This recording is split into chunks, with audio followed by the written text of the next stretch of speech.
Hello again. Pushing toward Halloween and talking to different people, and somebody brought up the old horror movies and stuff. They brought up Last House on the Left. Yeah, I saw that when I was a kid back in the 70s, the original. Don't have any use for that kind of thing. That was far-reaching. At that time, it came out in the early 70s. I saw it first in the late 70s. I went with my brother and his family, his wife, all his little kids from like 3 years old up to 9 or 10 in the car, and we went to the drive-in and we saw Last House on the Left and some other horror movies because that was what my brother liked so well. I mean, why would he do something, take his kids to see something? If he wants to see it, that's fine, but why would he take his kids? Well, you have to understand my brother, you see. Now, he did a lot of horrible things to people over the years that are just beyond explanation why somebody would do. And in my reading over the years, I had concluded that he, textbook psychopath. I said if you ever did an fMRI on his head, you're going to see problems on the right side of his brain that deal with right amygdala and the bridge between that and the prefrontal cortex that I never can remember the name to, but it develops, and you develop certain adult awarenesses as this bridge develops at the end or post-adolescence.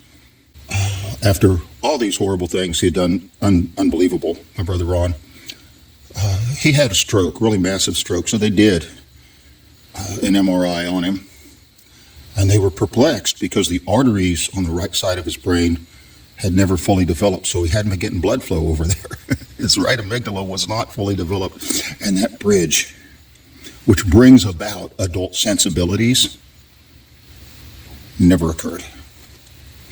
And you say, well, that's sad that this would happen to him, and that's why he was a psychopath. Here's the thing.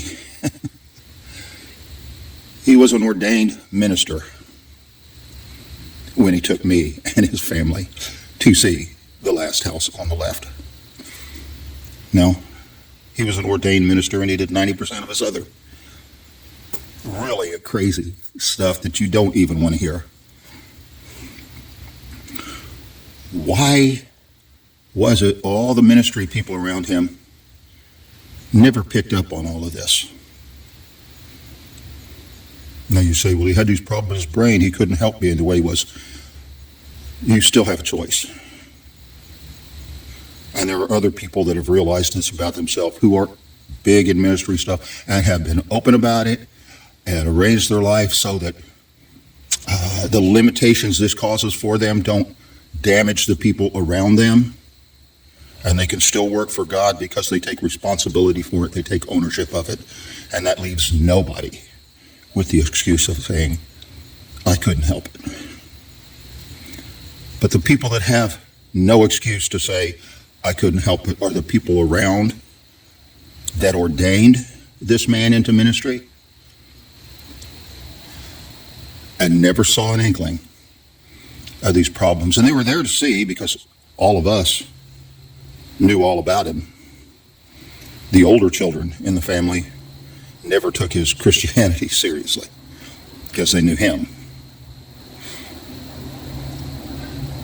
But he could speak well, and that was enough. Regardless of what his character was and the damage he was doing to all the people in his world around him and the trauma he was bringing to children repeatedly, just looked over. Is being a good speaker in the pulpit really what it's all about?